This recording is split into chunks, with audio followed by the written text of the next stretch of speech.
When I learned about this math ratio, it changed my life.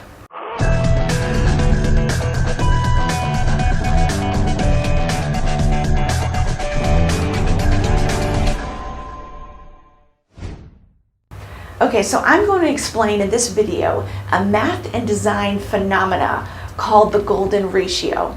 It's also referred to as phi. So what is the golden ratio? Well, to help explain it, I'm going to put out this sequence of numbers called the Fibonacci sequence, which is really just the golden ratio in a sequenced numeric form. Now, to arrive at this golden ratio sequence of numbers, we just need to follow a basic math formula. And I'm not a math person, so we're just going to keep this very simple. Okay, so you just start with 0 plus 1 equals 1. And now to get to the next number in the sequence, you take the sum of that simple equation and add it to the last number in the equation. So 1 plus 1 equals 2, and then 1 plus 2 equals 3. And it's around this point that the ratio actually starts showing up. And as we continue to do this formula, we start arriving at a set of numbers. So 2, 3, 5, 8. And you see what we're doing? We're adding the sum of the equation to the last number in the equation, and we arrive at this sequence of numbers. And it's interesting that this sequence and ratio actually remains consistent no matter how long you follow this mathematical formula. And so this sequence continues to expand outward around the rate and the ratio of 1 to 1.6. Now, to help give you an idea of what a 1 to 1.6 ratio is, compare it to a 1 to 1 ratio. So to make a 1 to 1.6 ratio, you just envision a little more than half of the initial line added to the line of the other side. All right, so this ratio of 1 to 1.6, and this is the ratio that's called the golden ratio, a 1 to 1.6 ratio. So this is what the golden ratio looks like as a rectangle, 1 to 1.6. And if we were to start making incremental golden ratio points within that, we can get an idea of what a spiral looks like when it expands outward at the same measured sequence. Now, this is all well and good, but what does that have to do with everyday life? Well, a lot actually. And that's because when we look to nature, we see that so many things flourish when they go to the golden ratio design and when they follow this sequence. Growing and expanding to the rate of the golden ratio spiral allows the maximum amount of rain to be directed down to the roots of many plants. And remarkably, when you study nature, you see the golden Fibonacci numbers like 3, 5, 8, 13, all of that again and again in the seed pattern spirals of plants, as well as in the number of petals. Next time you're bored and have a sunflower, try counting the number of seeds in the sunflower spiral, the golden ratio. Or maybe try something else with a spiral like a pine cone or pineapple. So we could spend all day counting the seeds of flowers and plants and fruit. I mean, you get the idea. But we don't just see this golden ratio sequence on a small scale. This ratio is the mathematical sequence in the spirals of our storms, tornadoes, hurricanes. These all spin in this golden sequence, 1 to 1.6. Even the waves can be measured using this ratio.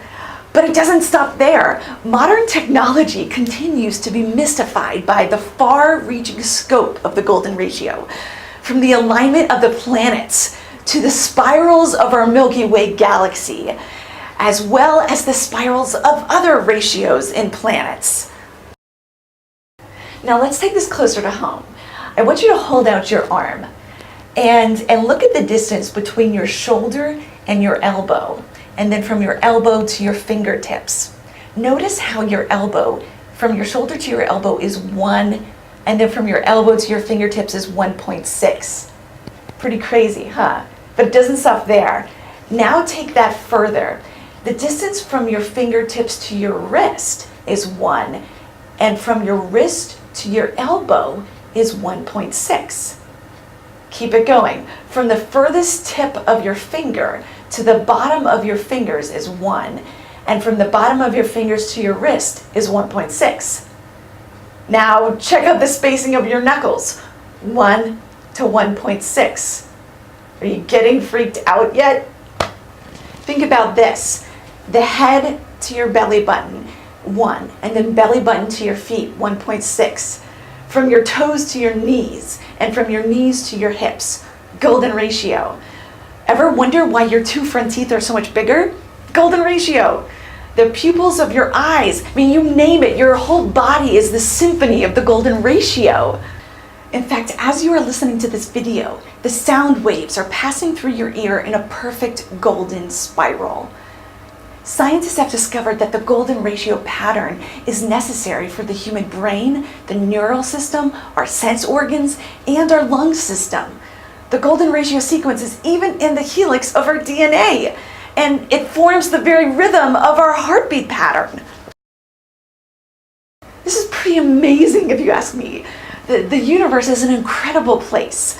And to think that these beautiful intricacies of the world all hang on a stacked razor edge with the incomprehensible fine-tuning of all these precise constants and quantities which allow the universe to begin to exist. I mean, it's unfathomable. No wonder we are naturally bent to worship a higher creative power. I mean, we are fearfully and wonderfully made, and we live in a universe that is designed and hardwired to be life permitting. I mean, speaking of which, I think it's interesting that the golden ratio also comes up in the ancient biblical text. Scholars have noted that when you consider design measurements of things like Noah's Ark and the Ark of the Covenant, the golden ratio is an exact match to the measurements. Pretty interesting. Okay, so we've seen how the golden ratio is embedded into our life and even into our own heartbeat. So naturally, it's going to affect our aesthetics and the arts. It is believed that the Greeks used the golden ratio to achieve ideal acoustics, and many instruments are actually designed with the ratio. When you look at the amount of black keys and white keys on a piano, it should be no surprise that you see the golden ratio, and that's because the musical scales and notes align with the Fibonacci sequence. So scientists, mathematicians, and artisans have been aware of the golden ratio and have been incorporating it into their architectural and artistic designs throughout history. For some reason, designs tend to look better when composed and designed with the golden ratio. Look at iconic ideal Greek temples like the Parthenon in Athens. You can see that they use the ratio again and again. Painters have also been incorporating the golden ratio into their artistic designs because it gives the composition a je ne sais quoi. Leonardo da Vinci was obsessed with it. So was Michelangelo. Even in the 20th century, you see ratios being used in painting, whether it be in the dimensions of the canvas or the placement of the focal point.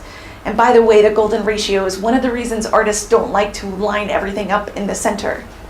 But you don't have to go to Greece or to the Louvre to appreciate the golden ratio in human design. I mean, just look around your house or go to the grocery store. The golden ratio is used in product design, logos, and in branding all the time. It's a ratio that, for some reason, is pleasing on the eye, and it can be a great template for solving multiple design problems. I remember when I first started learning about the golden ratio, I began to see it everywhere. And it's really remarkable with how it comes up in nature and in the design world, and how artists can greatly improve their designs by using its sequence. So now that you know about this mysterious sequence that pops up again and again, now go out, and I want to challenge you to go and look and find places where you see this ratio. You don't necessarily have to take around a measuring stick, but take pictures and notice where you see this ratio come up in design and in nature, and I think you will be surprised. And perhaps even this newfound awareness, it might even change your life.